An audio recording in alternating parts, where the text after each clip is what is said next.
सगळेच विद्यार्थ्यांना फेल करण्यात आले. तर हे विद्यार्थी फेल नाही झाले, सिस्टम फेल झाली, सरकार फेल झाली, विद्यार्थी फेल नाही झालेले.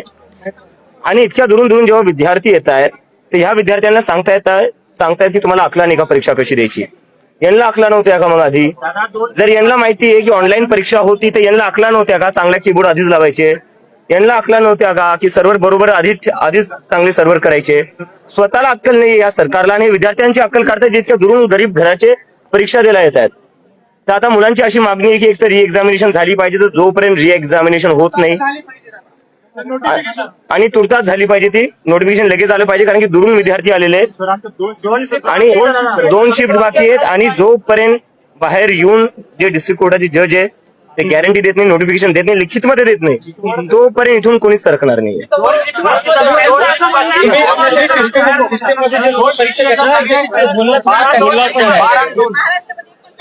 एक मिनिट, मला सिस्टीममध्ये जे लोक बसले त्यांच्याशी तुमचं बोलणं झालं का? त्यांचे काय नेमके त्यांना आता ते विद्यार्थी इतक्या वेळेस बोलायचा प्रयत्न करत होते, तर विद्यार्थ्यांची अक्कल काढली सिस्टम मध्ये बसलेल्या लोकांनी. यांची आखली जर एवढ्या जास्त आहेत तर मग यांनी आधी कम्प्युटर चांगले का नाही बसवले? हे कोण आहे विद्यार्थ्यांची अक्कल काढणारे? कुठे ना कुठे तुम्ही इन्फ्रास्ट्रक्चरचा प्रश्न उभा केला होता स्टुडंट्स बद्दल, शाळेच्या विद्यार्थ्यांबद्दल. आता एक्झामचं सुद्धा तसंच दिसतंय. एक्झामचं तर हेच आहे ना, म्हणजे जिकडे तिकडे ऑनलाईन परीक्षा घेतायत, पण तुमची लायकी आहे का ऑनलाईन परीक्षा घ्यायची? एक परीक्षा दाखवा जिथं तुम्ही ती नीट घेतलेली आहे, तिथं सर्व्हर डाऊन नसेल झालं किंवा जिथं कम्प्युटर चांगले असतील. लायकी नाही तुमची ऑनलाईन परीक्षा घ्यायची, तर मग ऑनलाईन परीक्षा घेऊन विद्यार्थ्यांचं भविष्य कशाला तुम्ही खराब करतायत? आता तुमची काय भूमिका आहे आंदोलनावर? हे मुलं जोपर्यंत ह्या मुलांच्या मागण्या जोपर्यंत पूर्ण नाही होणार तोपर्यंत मी याच मुलांसोबत बसून राहील. आणि यांनी ठरवलं इथं बसायचं तर यांचं समर्थन करण्यासाठी मी इथं बसलेलो.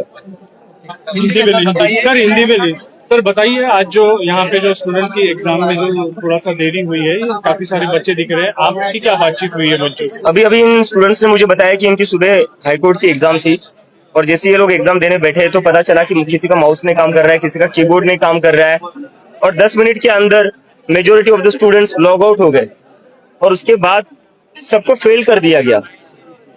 तो ये तो इन बच्चों का फेलियर नहीं, ये सिस्टम और सरकार का फेलियर है जो ऑनलाइन एग्जाम नहीं ले पा रही है.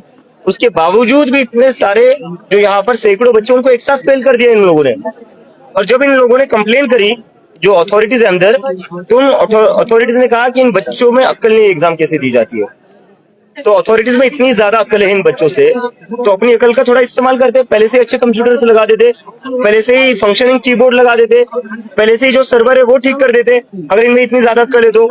और अभी स्टूडेंट्स के साथ बहुत दूर दूर से स्टूडेंट्स आए, पूरे महाराष्ट्र भर से स्टूडेंट्स ये एग्जाम देने आए थे. अभी मैंने बात करी तो कोई अमरावती से आया है, कोई बीड से आया है, कोई लातूर से आया है, अंबेजोगाई से आया है. तो ये बच्चे कहाँ जाएंगे, अब क्या करेंगे? ये क्या ऐसे ही फेल का सर्टिफिकेट लेकर अपने घर जाएंगे? क्या बोलेंगे घर पर जाकर? कोई बता रहा है 6-6, 7-7 महीने से प्रिपेयर कर रहे थे एग्जाम के लिए, अब घर जाकर क्या दिखाएंगे मुंह माँ बाप को कि मैं फेल हो गया एग्जाम में? और एग्जाम में क्यों फेल हो गया? सर्वर काम नहीं कर रहा था. तो ये सरकार की गलती है. अंदर जो भी बैठा है, मुझे बताया गया कि डिस्ट्रिक्ट कोर्ट के जज बैठे, वो बाहर आए, रिटर्न में दे कि एग्जामिनेशन फिर से होगी, और अब आज जो कंप्यूटर्स थे उन कंप्यूटर्स पर नहीं होगी. इसके बाद ये ऐसा फिर से हाल होना नहीं चाहिए. बच्चों का भविष्य दांव पर लगा हुआ है. आपकी उनसे कोई बात हुई है सिस्टम की? अभी उनको ये बच्चे बात करने गए थे तो उन्होंने उनकी अकल निकाली कि इनमें अकल नहीं है. तो अभी मैं चाहता हूँ डिस्ट्रिक्ट जज को अगर बात करनी है तो वो यहाँ नीचे आ जाए, नीचे आकर सबके सामने बात करें. कहीं ना कहीं आपने स्कूल का जो मुद्दा निकाला था इंफ्रास्ट्रक्चर का, उसी तरीके से अभी कॉलेज के जो स्टूडेंट्स हैं उनकी एग्जाम में भी एक तरीके से इंफ्रास्ट्रक्चर का ही मुद्दा सामने आ रहा है. जैसा स्टूडेंट कह रहे हैं कि कहीं पे कीबोर्ड काम नहीं कर रहा है, कर्सर बराबर नहीं दिख रहा है. आप क्या कहना चाहेंगे इस एग्जाम में? नहीं, मुझे इस पर ये लगता है कि अगर आपके पास इंफ्रास्ट्रक्चर नहीं है, अगर आप ऑनलाइन एग्जाम करवा नहीं सकते तो आप क्यों ऑनलाइन एग्जाम करवा रहे हो? किस चीज के लिए करवा रहे हो? पूरे देश में, पूरे महाराष्ट्र में पहली बार नहीं कोई ऑनलाइन एग्जाम का सर्वर डाउन हुआ है जहाँ कीबोर्ड काम नहीं कर रहा है या जहाँ माउस नहीं काम कर रहा है. हर एग्जाम में ये होता रहा है. ये सरकार मुझे बता दे कोई एक एग्जाम जहां पर ऑनलाइन एग्जाम ठीक से हुई हो. तो जब आप ले नहीं सकते ऐसे एग्जाम्स ऑनलाइन, जब पता है सबको कि आपके बस की है ही नहीं, तो उसके बाद भी आप बार बार ऑनलाइन एग्जाम लेकर बच्चों का भविष्य क्यों खराब कर रहे?